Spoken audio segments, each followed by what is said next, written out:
todos al segundo programa Proyecto Euclides, programa de matemáticas, programa divulgativo que proyectamos en un proyecto de Doñana Comunicación. Como hemos dicho en el primer programa, nuestro lema es que las matemáticas son útiles, interesantes y divertidas. Y eso lo vamos a ir viendo en las sesiones y en los siguientes programas que proyectaremos en esta televisión. Entonces vais a ver cosas que realmente las televisiones no te muestran, cómo las matemáticas son útiles, ¿vale?, para distintos sectores de la vida, cómo podemos aprender con ellas y cómo podemos disfrutar con ellas. Entonces nosotros aquí, en este programa, os invitamos a estar con nosotros en las distintas secciones que vamos a tener. Os lo cuento, lo que vamos a tener, a ver si os apetece. En la primera parte del programa, que se titula, la hemos llamado Matemáticas para, o sea, aplicaciones de las matemáticas, vamos a ver un tema de actualidad, cómo las matemáticas están llamadas, los matemáticos están llamadas por el Ministerio para ayudar a frenar pandemias. En este caso estamos en la época de la desgracia, pero bueno, estamos en eso y tenemos que afrontarla, la pandemia del COVID-19. Entonces, cómo las matemáticas pueden ayudar y están ayudando a frenar la pandemia. También veremos, ¿os acordáis del problema que propusimos, el problema de la wifi del cura? No sé si lo habéis resuelto, pero en los distintos programas vamos a poner distintos problemas para que los resolváis y lo enviéis a la dirección de correo electrónico del programa, dirección que aparece en la pantalla, y pues nada, entre todas las respuestas que recibamos a lo largo de los distintos programas daremos un premio a aquella persona que mejor responda a los problemas. Así que nos iremos a pie de calle a resolver el problema del cura. Después la segunda sección, que se llama, recordad que se llamaba ¿Sabías qué? Entonces ahí vamos a ver alguna curiosidad y nos vamos a ir a Doñana, a las tierras de Doñana, y vamos a ver cómo las matemáticas hacen uso de ideas que están en Doñana. Y la última parte va a ser la entrevista con un experto. En este caso va a ser bastante especial porque nos vamos a ir al Instituto de Matemáticas de la Universidad de Sevilla.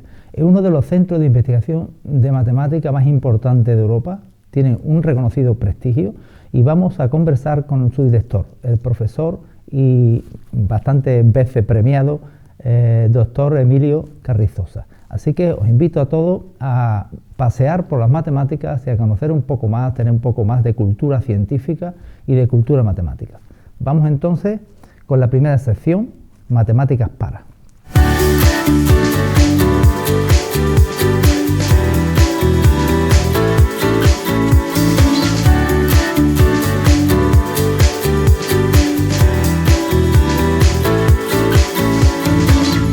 Bueno, en esta ocasión vamos a hablar de matemáticas para entender cómo evoluciona el contagio, ¿vale?, de un determinado virus. En este caso, pues estamos con el COVID-19.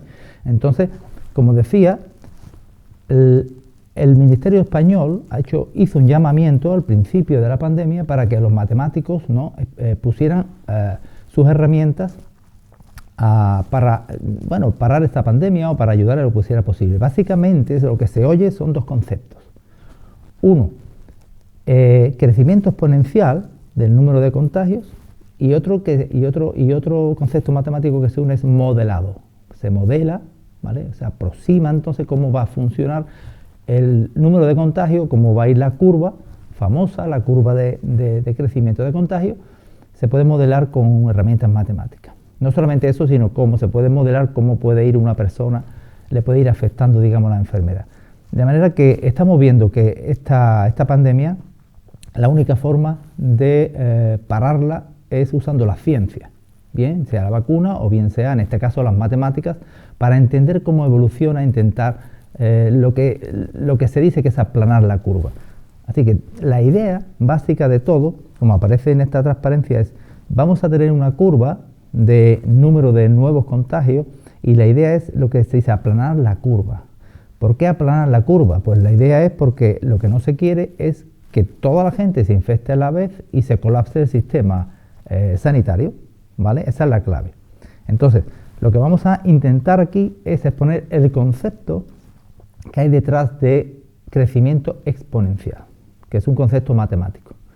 Entonces, el concepto exponencial es muy importante porque si no se entiende, corre riesgo de lo que puede pasar y lo que ha pasado en algunos países, y es que no te dé tiempo a frenar el número de contagios. ¿Qué es lo que ocurre? Que es muy peligroso porque se subestima. O sea, cómo crece, si realmente el modelo de crecimiento es exponencial, se subestima la velocidad y a la que puede llevar, ¿no? Entonces, os pongo un ejemplo para que entendáis el concepto de crecimiento exponencial. Posiblemente esto lo hablan en la tele, pero nunca te explican lo que es, ¿no? Entonces, bueno, y me imagino que los expertos dedicados al COVID-19 pues, trabajan con esto, ¿no? Porque hay matemáticos ahí. Entonces, imagina que tu banco te ofrece que tu dinero se duplica cada 3 días. Cada 3 días tú metes, pues tú empiezas con 1 euro, por ejemplo, y dice cada 3 días se te va a duplicar tu dinero.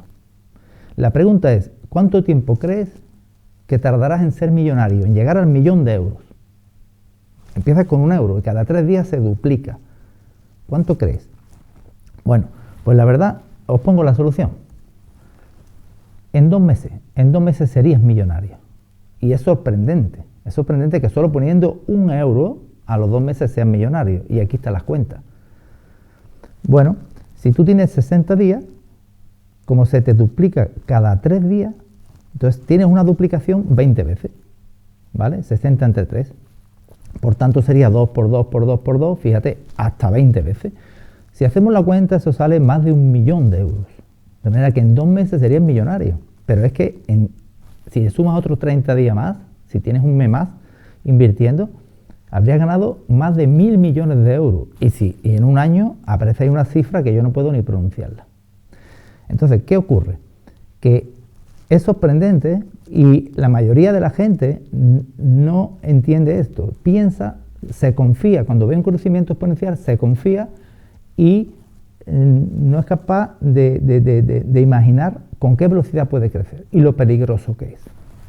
En este caso en el banco no es peligroso, es interesante, ¿no? Pero vamos a verlo para el caso del COVID. Entonces, para el caso del COVID, las matemáticas podemos usarlas para entender cómo crece el contagio. Y si entiendes cómo crece, puedes poner limitación, ¿vale? Puedes tomar las medidas que se están tomando. Entonces, fijaros, llamemos tasa de contagio al número de infectados, al número de personas que puede infectar una persona, ¿vale? Eso es la tasa media de la gente que se puede infectar a partir de un infectado. Entonces, el número de infectados hoy será el número de infectados ayer por esa tasa, quitándole los curados hoy. Claro, los curados en esta ecuación se puede desestimar porque son poquitos al principio.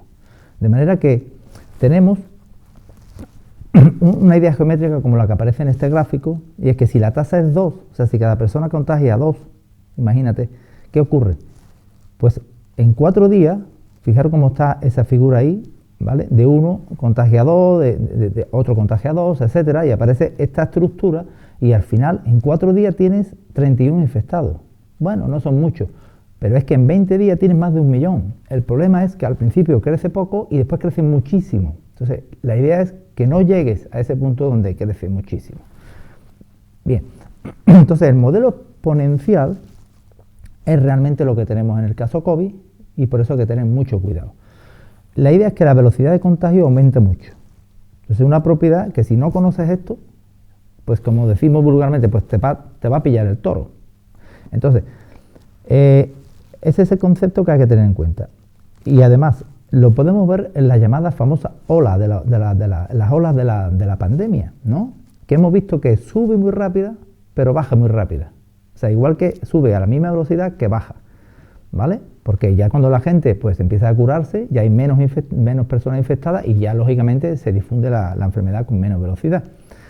Pero aquí podemos ver una fotografía que hemos hecho de la típica gráfica de las olas.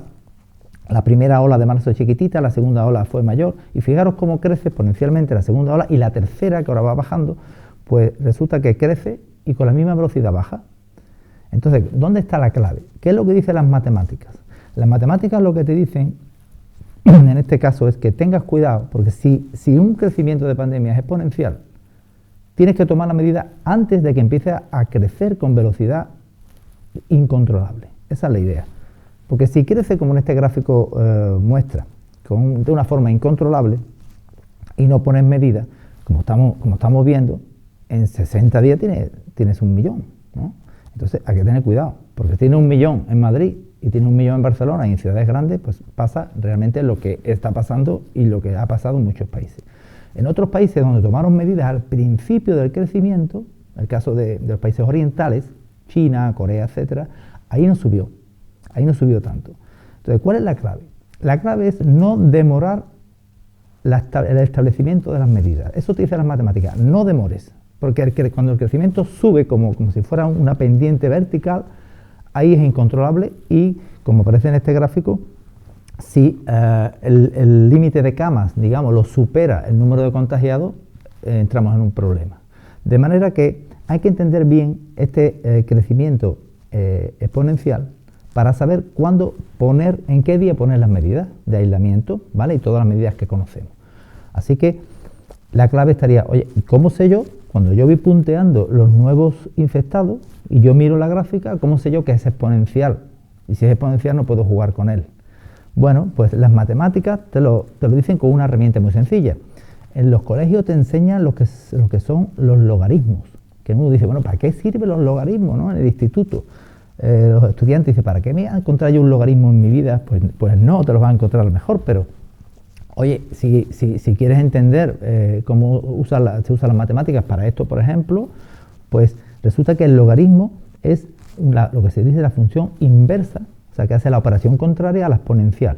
De manera que lo que podemos hacer, la herramienta que deben usar los expertos para saber si una curva es exponencial es cada punto de la curva tomas el logaritmo de ese valor y lo representas en otra figura, como está aquí a la derecha. Entonces, si los puntitos, cuando hemos pasado al logaritmo, los puntos siguen un comportamiento de una línea recta, eso implica que el comportamiento real era exponencial. De manera que esto es un truco para saber si el comportamiento es exponencial. Y repito, si el comportamiento es exponencial, no puedes demorar la orden en el BOJA o en el BOE, porque el número explota, el número de infectados explota y puede superar el límite que tenemos de camas, ¿no?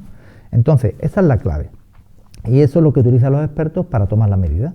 De manera que las matemáticas ayudan en eso. Hemos hablado de matemáticos en el programa anterior. Matemáticos no solo famosos, sino que han contribuido a lo que actualmente tenemos en la tecnología y en la ciencia. Hablamos de Euclides, ¿vale? Que puso nombre a nuestro proyecto, ¿no? A nuestro programa. También hablamos de Arquímedes, aquella persona que con su idea ayudó a ganar guerras marítimas en su tiempo. Y me gustaría hablaros de Leonhard Euler, o en alemán Euler, ¿no? Es un suizo, y entonces este hombre ha sido de los más influyentes, de los científicos más influyentes de la historia, por su contribución a las matemáticas. Entonces, la idea de concepto exponencial va relacionada con un número muy famoso, que es el número E, y E en honor a Euler. Entonces, el número E te sale cuando vas a modelar, por ejemplo, pues eso, la tasa de crecimiento de un banco, del interés de la ganancia de un banco o la tasa de contagio. ¿Por qué? Porque lo que ocurre, por ejemplo, en el caso del COVID, es que la velocidad de crecimiento de contagio es proporcional al tamaño de la población. Entonces, esa propiedad, fijaros en qué se convierte. Si nos vamos a una pizarra virtual que tengo yo aquí, supongamos que la velocidad de crecimiento, tenemos esa propiedad que es lo que ocurre con el COVID. La velocidad de crecimiento es proporcional al tamaño de la población. ¿Eso cómo se traduce en lenguaje matemático? Que es lo que la gente teme, el lenguaje matemático, ¿no? Pero bueno, hay que escribir las ideas de alguna manera, ¿no? Entonces, si llamas I de t a la población infectada en el tiempo t, digamos, la variación, o sea, la velocidad de crecimiento, eso lo sabe pues los estudiantes, todas las personas que han estudiado en el instituto, eso se mira con la derivada. Entonces la derivada es proporcional a la población. Eso se escribe así, como está en la pizarra, ¿vale? La derivada de I respecto al tiempo es una constante por la población. Y la mayoría de los estudiantes de bachillerato, todos saben que la función cuya derivada te da ella misma es la exponencial. O sea, el e elevado a t, y donde e es el número de Euler. Número de Euler, que ya Euler y otros matemáticos se encargaron de saber aproximadamente lo que vale, ¿no? Tiene infinitas cifras decimales y vale como 2,7, 1,8 y demás, ¿no? Entonces, a la derecha aparece en la pantalla cómo hay distintos crecimientos exponenciales comparado con la línea verde, que sería un crecimiento lineal. Si la pandemia tuviese un crecimiento lineal no había problema, pero si tiene un crecimiento exponencial, fíjate que llega un momento que es una pared vertical. Entonces, los gobiernos no deberían dejar de que el crecimiento llegue a ese momento, o sea, que llegue a la pared vertical, ¿no? Eso es lo que dicen las matemáticas. Toma medidas antes de que el crecimiento exponencial ya no tenga solución. Entonces, Euler y otros matemáticos nos dijeron cómo calcular ese número E, y bueno, ese es el límite de esa expresión, o sea que vas tomando n100, te sale una cantidad, n1000 te sale otra cantidad más próxima, y así te puedes aproximar a lo que vale el número E tantos como quieras. Y realmente, bueno, pues hemos hablado de Euler, que sale su número, sale cuando se quiere modelar la evolución de las pandemias, y gracias a él podemos entender cómo va esa evolución, gracias a él y otros matemáticos. Entonces, me gustaría terminar esta parte, antes de hablar de nuestro problema de la wifi del cura, recordar que entonces tenemos aquí, vamos a nombrar matemáticos célebres, matemáticos que han influido y que nos han apoyado, nos han ayudado a que actualmente vivamos con la calidad de vida que vivimos, y entonces estos matemáticos tienen asociados unos números mágicos, números con infinitas cifras decimales. Recordad, el número pi es el número del círculo, ese número va asociado a Arquímedes. El número E, que es el número de la evolución de las pandemias, digamos, del crecimiento de las pandemias, va asociado a Euler. Y bueno, lo que hablamos de la proporción de las tarjetas, el número de oro, también un número de Euclides, ¿no? Va asociado a nuestro maestro Euclides. Y bueno, ahora vamos a pasar a recordar el problema de la wifi del cura. No sé si lo habéis resuelto, pero recordad que lo que quiere el cura es saber si, aparte de la wifi que tiene la secretaría, perdón, en la sacristía, pues tiene que poner otra wifi en la capilla del Cristo. Entonces, bueno, pues le pregunta a la sacristán que cómo sabe la distancia que hay, ¿vale? En línea recta, desde la sacristía hasta la capilla del Cristo. Como tiene un radio de acción de 200 metros la wifi, pues si supera 200 metros va a tener que poner otra allí, ¿no? Otro receptor en la capilla del Cristo. Bien, entonces, bueno, pues ¿cuál es la idea? La idea es que lo que vamos a hacer es nos vamos a ir a la calle, porque fijaros en este gráfico. Directamente la línea azul no se puede recorrer a menos que con un martillo vayamos calando las paredes, ¿verdad? Y con un metro midiendo. Entonces lo que vamos a hacer es tomar otro camino. Entonces vamos a tomar otro camino que va a ser usando la calle del Cerro y la calle Unamuno, ¿vale? Y con ese camino, pues podemos usar el famoso teorema de Pitágoras. Cuando tú tienes un ángulo recto, pues puedes considerar un triángulo rectángulo y aplicar eso de que la hipotenusa al cuadrado es la suma de los catetos al cuadrado. Y eso lo vamos a hacer en la calle. Así que vamos a la calle del Cerro y vamos a resolver el problema de la wifi del cura. Estamos en la sacristía de la iglesia del Monte y vamos a resolver el problema de la wifi del cura. Síganme porque vamos a establecer el triángulo rectángulo para poder aplicar Pitágoras. Entonces vamos a medir los pasos, esto es los metros, de la calle del Cerro. ¡Vámonos!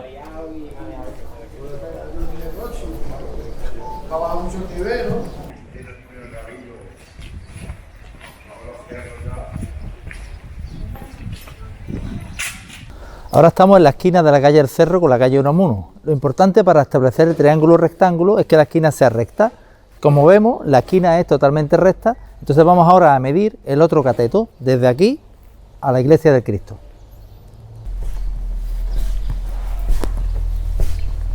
Vale. Por fin llegamos a nuestra ermita del Cristo, ya hemos medido los dos catetos y ahora, gracias a Pitágoras, le vamos a decir al cura si tiene que poner aquí una wifi o no. Bueno, pues hemos visto que no había más que medir los pasos de la calle del Cerro, la calle Unamuno, con la condición de que haya un ángulo recto, que es una esquina, ¿verdad? Y lo hay. Por tanto, la solución es, hemos visto que son, pues, hemos medido de la sacristía hasta el final, ¿no? Hasta la esquina de calle del Cerro, 160 metros, porque un paso es 1 metro, y de la esquina del Cerro al Cristo, 150 metros, aplicando Pitágoras, tenemos que la distancia que el cura tiene que saber, pues al cuadrado es 160 al cuadrado más 125 al cuadrado, y de ahí despejando la D, pues sale 203 metros. ¿Esto qué quiere decir? Pues que no le llega, ¿vale?, la señal desde la sacristía hasta la capilla del Cristo. Entonces tendremos que gastarnos un dinero en poner allí otro receptor, router, ¿vale?, si queremos tener wifi de calidad. Por tanto, como habéis visto, bueno, pues para el cura sería útil tener una cultura matemática, ¿no? En esta primera parte hemos visto también cómo para entender la evolución y los contagios del COVID, cuándo tomar medidas, pues es bueno tener esa cultura matemática, que es lo que nosotros decimos en este programa. Así que es útil, es interesante y es divertido y te da poder tener una cultura mínima matemática. Y ahora vamos a proponer el segundo problema, el problema que corresponde al segundo programa. Os animamos a intentar resolverlo, dar la solución y mandarla al correo electrónico de nuestro programa, proyectoeuclides@gmail.com, como aparece en pantalla. Y recordamos que la persona que mejor responda a estos problemas, pues le daremos un premio y un reconocimiento aquí en directo. Bueno, pues el segundo problema va de tiendas, de ofertas. Le llamamos el problema de las ofertas. Y la idea es que hay que entender el concepto porcentaje. Es un concepto muy sencillo, un concepto matemático muy sencillo, y decir que, por ejemplo, ¿qué quiere decir el 70% de algo? Pues 70%, como la palabra indica, es 70 sobre 100. O sea, tienes que multiplicar por 70 entre 100. 70 entre 100 es 0,7. Entonces, el 70% de algo es de un precio, es el precio multiplicada por 0,7. Entonces, teniendo en cuenta eso, pues no te van a engañar, ¿vale? No queremos que manipulen a las personas. Cuando te van a vender o te van a contar una idea, te pueden manipular. Y hay que tener cuidado, porque si te manipulan, puedes acabar vestido de bisonte en el Capitolio de los Estados Unidos. Entonces, que no te manipulen. Y por eso nosotros sí somos partidarios, hombre, de que todo el mundo tenga la mínima cultura, ¿no?, de matemáticas en este caso. Entonces, tenéis que decidir y por qué, cuál es la mejor opción que te dan las tiendas. El 3x2, 3 productos por 2, la segunda unidad al 70% de descuento, que te hagan una rebaja directa del 30% a lo que compres, que te digan que ese día no te cobran IVA, que es el 21%, o que te digan que la segunda unidad te la dan al 60% de descuento. Cuando tú vas a hacer la compra, ¿cuál de estas 5 opciones es la más interesante? Esa es la pregunta y os animamos a que la resolváis y mandéis la respuesta al correo del programa.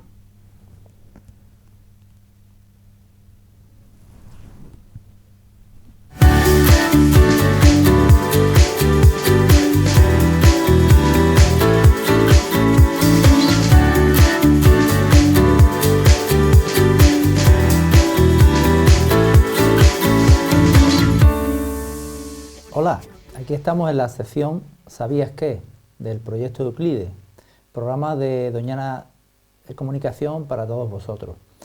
¿Recordáis que en la última edición hablamos del octógono que hay en la cúpula de la Catedral Efímera de la Plaza de la Virgen del Rocío? Bueno, pues hoy vamos a hablar de la marisma de Doñana. Habéis visto todos que cuando llega tiempo de sequía, la tierra se resquebraja, como decimos, por esta zona, ¿no? O sea, se parte por una serie de líneas alrededor de una especie de círculos, ¿no? Entonces, ¿por qué esta zona se agrieta así? Yo me imagino que lo sabéis. Cuando el agua se evapora, pues se queda, en algunos puntos se queda unas motitas de agua. Entonces, ¿por dónde se resquebraja, por dónde se agrieta la tierra? Pues por las partes más secas. ¿Dónde está la parte más seca? Pues imagináis un punto en cada losita que hay ahí es una partición del terreno, te imaginas un puntito en medio, ¿cuál es la parte que está más lejos del agua? ¿vale? De dos puntitos vecinos, pues por ahí se agrieta la Tierra. Entonces, fijaros qué división del terreno más bonita tenemos en la marisma. Pues muy bien, pues los matemáticos, y concretamente un matemático ruso, Voronoi, como contaremos ahora, se fijó en estos detalles de la naturaleza. También ocurre en la piel de la jirafa y de otros animales también, de la tortuga, pero vamos a fijarnos en la jirafa. Si veis la jirafa, mira la partición que tiene, ¿vale? Todo el pelo de la jirafa, y eso es porque en medio de esas zonas que están ahí marrones es donde está la fuente calorífica, de manera que para tener fresco toda la piel, todo el cuerpo, solo mantiene el calor en esos centros, de manera que los sitios más alejados de esos centros van a ser los sitios en blanco, los sitios más fríos. Eso ocurre en la jirafa, ese tipo de teselación o división del terreno, y ocurre en la marisma. Entonces matemáticos como Voronoi se fijaron en ese detalle de la naturaleza y, bueno, definieron lo que se llama el diagrama de Voronoi, ¿vale?, de los puntos azules. Los puntos azules serían las motitas de agua que queda en la marisma en algunos lugares, y las líneas rojas que aparecen aquí donde se agrieta la Tierra. Entonces este matemático pues se dio cuenta que esto podía ser útil. ¿Por qué? Porque esa división, ¿vale?, lo que te dice es que cada región es el conjunto de los puntos que están más cerca de su azul. Y eso, pues, esa idea de cercanía y proximidad tiene muchas aplicaciones. La primera aplicación que os voy a decir es, imaginaros que tenemos una gran ciudad y lo que queremos mandar a nuestro hijo al colegio más cercano. Entonces tomamos la ciudad, señalamos los colegios, como están aquí señalados, construimos, ¿vale?, las zonas que se agrietan como las partes que están más lejos de dos vecinos, ¿vale? Y, bueno, según la zona donde tú te encuentres, pues puedes asignar, que así, de hecho, lo hace la Junta de Andalucía, puedes asignar a tu distrito o a tu punto más cercano. Otra aplicación muy interesante es en robótica, porque si tú caminas por esas partes agrietadas, que están aquí indicadas por esas líneas, puedes ir desde un sitio a otro yéndote por la parte más alejada de los obstáculos. Esto se usa en la realidad en robótica. De manera que esto ha pasado a lo largo de la historia. Matemáticos se han inspirado en la naturaleza, en este caso el diagrama de Voronoi, en la marisma de Doñana y otros terrenos parecidos, o en la propia piel de animales, etcétera. Y entonces, bueno, usan herramientas para ser aplicadas después en la industria y en la vida cotidiana. De manera que, pues sí, la matemática toma ideas de la naturaleza. En concreto, toma ideas de la marisma de Doñana.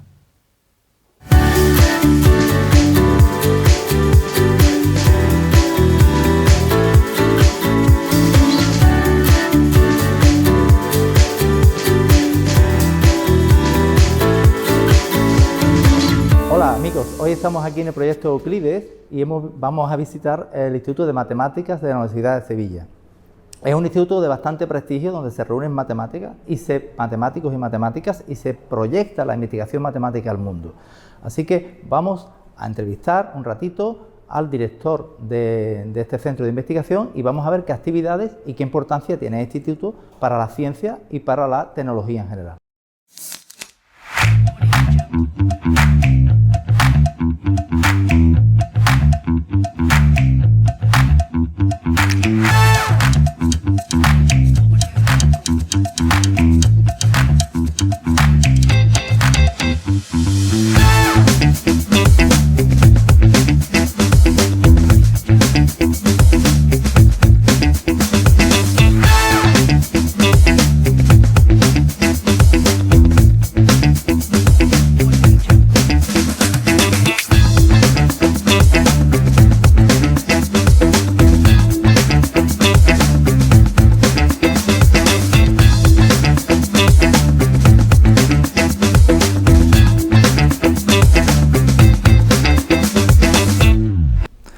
Hola, vamos a entrevistar al director del Instituto de Matemáticas de la Universidad de Sevilla. Primero le vamos a dar la bienvenida a nuestro programa Proyecto Euclides y antes de nada nos gustaría felicitarlo porque le acaban de dar un premio Fama de la Universidad de Sevilla a la buena trayectoria, a la mejor trayectoria de investigación en ciencia de esta universidad. Así que enhorabuena Emilio y bienvenido a Proyecto Euclides. Muchas gracias. Bueno, vamos a empezar a hacerte una serie de preguntitas. La primera es, queremos que todas las personas sepan qué es un instituto de matemáticas y en concreto cuáles son los objetivos que tienen, ¿no? El Instituto de Matemáticas de Sevilla. Bueno, pues el Instituto de Matemáticas de la Universidad de Sevilla es un instituto de investigación universitario donde nos encontramos prácticamente todas las personas que hacemos investigación en matemáticas y sus aplicaciones. Tenemos matemáticos muy teóricos, que hacen cosas muy abstractas. También tenemos gente que está muy pegada al mundo de las aplicaciones, a problemas de los que se tocan con las manos. Es un instituto que tiene un prestigio sin duda nacional y también una muy buena proyección internacional, en parte gracias a que tenemos unas buenas instalaciones y sobre todo unos recursos humanos excelentes, que son los que nos permiten pues conseguir mucho dinero o dinero suficiente en las convocatorias públicas de ayudas a la investigación y también algún que otro contrato de transferencia con la empresa. Eso está muy bien, hablemos de dinero. Parece ser que las matemáticas están de moda y entre otras cosas es porque la industria cada vez está usando más las matemáticas, o sea, a los matemáticos, a sus investigadores. ¿Qué experiencia tenemos? Porque claro, yo soy también tengo la suerte de ser miembro del IMOS y colega de Emilio. Pues básicamente el Instituto de Matemáticas, ¿qué experiencia tiene con la empresa? Pues tiene una experiencia larga. Déjame que te corrija con que las matemáticas están de moda. Esto no es una moda, esto ya es una necesidad. Con las nuevas tecnologías, con las grandes bases de datos que hay que no solamente almacenar, y que sea un problema más de ingeniería de datos, luego esos datos hay que estudiarlos, hay que analizarlos, hace falta mucho matemático, hace falta pensamiento matemático, pensamiento abstracto, y hace falta mucha inteligencia de la que un matemático tiene. Nosotros estamos trabajando en el instituto en un montón de líneas distintas en cuanto a las aplicaciones. Tenemos dos campos, el campo, digamos, teórico de la matemática abstracta y encima de ese está la matemática aplicada y ahí tenemos gente, no te voy a contar a ti, sobre drónica y similares, en la que tú eres nuestro experto. Pero tenemos también varios contratos sobre energía en temas de diseño de plantas solares, por ejemplo, la gestión de plantas solares. Hemos tenido tenemos proyectos de logística. Ahora tenemos un proyecto en el Centro de Innovación Universitaria de la Universidad de Sevilla, con el puerto de Sevilla, para intentar gestionar el lío que se produce cuando llegan los barcos y hay que descargar y hay que cargar y están los camiones y bueno, ese es un problema extraordinariamente complejo que se puede hacer o se hace siempre con la experiencia de las personas que trabajan allí, pero sin la modelización matemática y sin la gestión adecuada de los datos de los que se disponen, es difícil poder sacar un sistema eficiente y nosotros en concreto estamos trabajando en esa línea. Trabajando en temas de salud, en particular en el caso del COVID se han hecho distintas aportaciones, problemas con otros institutos, el Instituto de Biomedicina de Sevilla, por ejemplo, en temas de analizar la eficiencia o la eficacia de un determinado medicamento, etcétera. O sea, realmente cubrimos, yo diría que cualquier sector que se nos ocurra del sistema productivo es un sector en el que las matemáticas no solo son fundamentales, sino que además nuestros investigadores están allí levantando la mano diciendo yo de eso sé, vamos a trabajar y vamos a hacer las cosas aún mejor de cómo se podrían hacer sin ayuda de las matemáticas. Exacto, ha habido de hecho un llamamiento, ¿verdad?, del Ministerio para que los matemáticos aporten sus herramientas, ¿no?, a la ayuda también para entender la pandemia COVID, en este caso, que nos ha tocado vivir, y el Instituto de Matemáticas ha tenido papel ahí, ¿verdad? Sí, el tema del estudio de la pandemia es un tema muy interesante y yo creo que es un buen ejemplo del papel que pueden hacer las matemáticas en el mundo real. La toma de decisiones se puede hacer basada en opinión o se puede hacer basada en datos. Y creo que estarás de acuerdo conmigo en que es mejor basarla en datos que basarla en opiniones subjetivas o en creencias. Entonces, el gran problema, el gran desafío que se encontraban las autoridades sanitarias, no solamente en España, sino en todo el mundo, es que se estaban encontrando frente a un fenómeno relativamente nuevo, en el que era un fenómeno global al mismo tiempo, en el que era difícil tomar las decisiones basándose en opiniones o en creencias. No le ha quedado más remedio que decir, bien, busquemos datos y con esos datos intentemos tomar decisiones que sean decisiones adecuadas para la ciudadanía.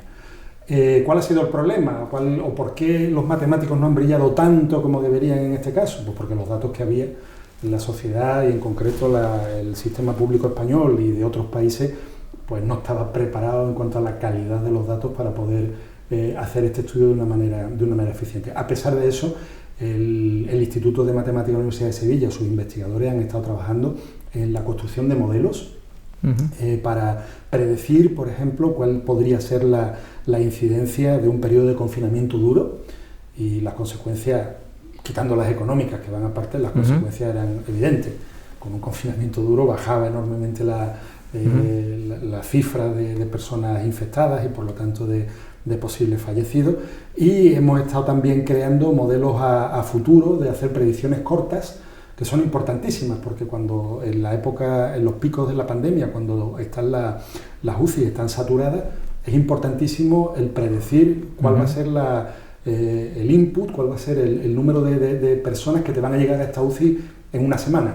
Ajá. Y ese problema es un problema bastante difícil, desde luego que no se puede hacer con opiniones y con creencias, sino que se puede hacer con datos, y nuestros investigadores han estado creando modelos para hacer eso, modelos que se integraban con modelos que han hecho otros investigadores matemáticos de otros puntos de España, y se hacía un modelo de modelos juntando todas las predicciones como un gazpacho en el que has hecho los distintos ingredientes, y ahora a partir de eso ya tienes el producto final, que es el que se ha estado ofreciendo a las autoridades para la toma de decisiones.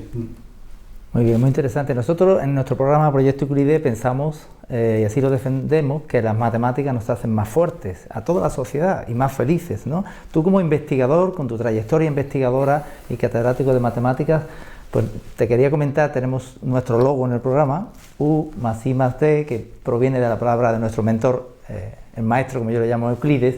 Entonces, U es útil, I es interesante y D es divertido. ¿Qué me puedes decir como investigador de las matemáticas, de su utilidad, que sean interesantes, que sean divertidas? Pues de la utilidad son evidentes y de nuevo no son opiniones, son datos. Se hizo recientemente un informe sobre el impacto socioeconómico de la investigación y la tecnología matemática en España, que es este que tengo aquí, y en este informe se concluía que el 6% de los empleos en España estaban relacionados con empleos en los que se hacía un uso intenso de las matemáticas, y el 10% del Producto Interior Bruto estaba en tareas directamente relacionadas con las matemáticas. No digo que el 10% del Producto Interior Bruto lo hiciéramos los matemáticos, sino en actividades en las que las matemáticas eran un papel importante. La utilidad es manifiesta. El interés, pues el interés tenemos para todo, porque tenemos, y en concreto lo vemos con nuestros investigadores, tenemos gente que tiene interés en la matemática abstracta y como, digamos, un pasatiempo, pero un pasatiempo por el que llegan hasta pagarte un sueldo. Puede ser interesantísimo. Las matemáticas en sí, por su abstracción, pueden ser elegantes y pueden ser bellas. La belleza de las matemáticas es distinta a la belleza de la arquitectura o de las artes, pero pueden llegar a ser bellas. Pero al mismo tiempo que esa matemática abstracta, que es un desafío intelectual, es como hacer sudokus complicadísimos, están las matemáticas aplicadas que uno tiene cuando uno se mete en proyectos con aplicación. Cuando uno hace matemática aplicada, uno se da cuenta de que evidentemente no está curando el cáncer, no está mandando vehículos a Marte, pero está contribuyendo. Nosotros en concreto hemos tenido también proyectos de diagnóstico del cáncer, donde sin nosotros, o sea, sin lo bioquímico, el proyecto evidentemente no habría funcionado, pero sin nosotros, sin los matemáticos analizando los datos y construyendo métodos de diagnóstico del cáncer, tampoco podría haberse avanzado. Entonces el interés es evidente para cualquier persona, cualquier investigador y cualquier ciudadano o ciudadana tiene que entender que las matemáticas se las va a encontrar en toda su vida, no solamente cuando coge el móvil, que está haciendo una llamada o está mandando un mensaje que está encriptado, que está con unos mecanismos, algoritmos matemáticos que están detrás para el proceso, sino incluso cuando se monta en un autobús, el diseño de la ruta y la planificación de los horarios del autobús responden a la resolución de unos problemas matemáticos, no siempre sencillos, pero bueno, el usuario no tiene que saber resolverlo, igual que yo como conductor no tengo que saber de mecánica para poder conducir el coche. Con respecto a la diversión, pues la diversión, ahí quizás tenemos una piedra en el zapato. Las matemáticas, sin lugar a dudas, son divertidas y pueden ser divertidas no solo para aquellos que, por lo que sea, tenemos una pasión innata por ellas, sino para los escolares en particular deberían ser divertidas. Tienen, eso sí, no son fáciles y bueno, es que prácticamente nada de lo que es bueno y bonito es barato. Entonces, en este caso, en el caso de las matemáticas, hace falta pensar.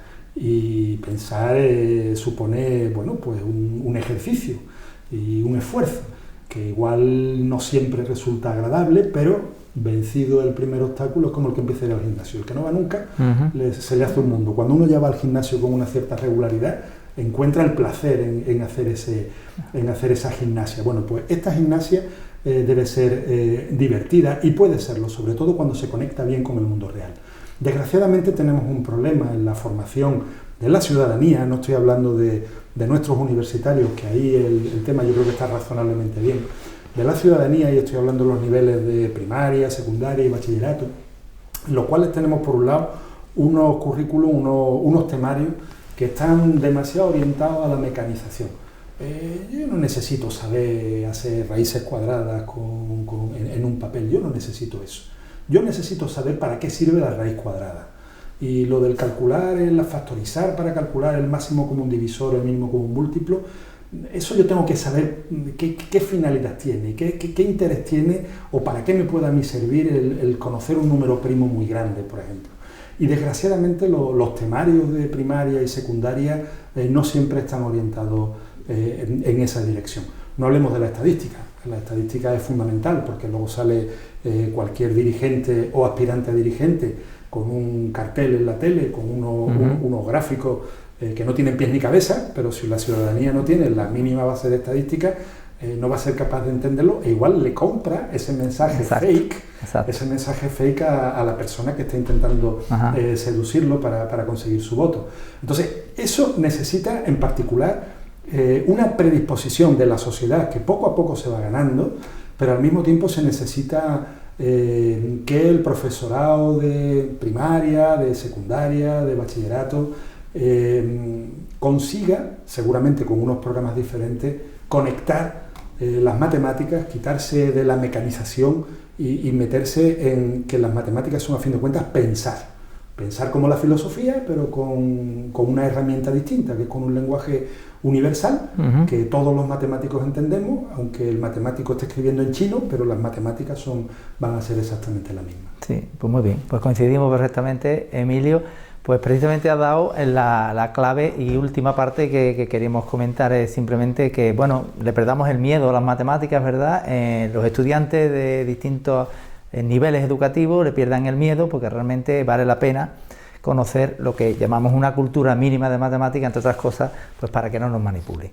Así que, ¿quieres finalizar con una frase para que perdamos todo el miedo, entrar en esta área tan fascinante de las matemáticas? Pues sí, yo diría dos cosas. Yo diría que para que una sociedad sea libre, esa sociedad tiene que conocer matemáticas. No digo las matemáticas que tú o que yo hacemos en nuestra investigación, pero sí una matemática que le impida ser manipulado fácilmente por los medios y por los dirigentes o aspirantes a dirigentes. Y quiero también hacer un mensaje especial lanzado a las estudiantes. Y digo a las estudiantes porque matemáticas hemos visto, nosotros organizamos muchas veces actividades de promoción de las matemáticas entre estudiantes escolares y hemos notado en particular que entre las chicas hay un sesgo que está en la sociedad, que es el prejuicio de que la ciencia, incluidas las matemáticas, eso es cosa de varones, que las niñas tienen que irse a enfermería, a medicina o cosas así. Y eso en absoluto es así. Tenemos excelentes estudiantes. Yo ahora mismo estoy dirigiendo varias tesis doctorales y tengo un varón y 4 chicas Estoy encantado con las chicas, con sus capacidades, con su capacidad, con su actitud ante las matemáticas y que en particular, si toda la sociedad tiene que entender que tiene que tirar la barrera de las matemáticas como algo difícil, como algo abstracto, como algo que no va conmigo, en concreto a las chicas, a las estudiantes, a las escolares, les digo que ojalá en unos años estén en un despacho por aquí en nuestra instalación. Sí, señor, ojalá. Pues nada, muchas gracias al profesor Emilio Carrizosa por esta invitación a su instituto, a nuestro Instituto de Matemáticas, y ilustrarnos con sus conocimientos, y muchas gracias por esta invitación. Nada más, espero que hayáis disfrutado y habéis conocido algo nuevo de las matemáticas.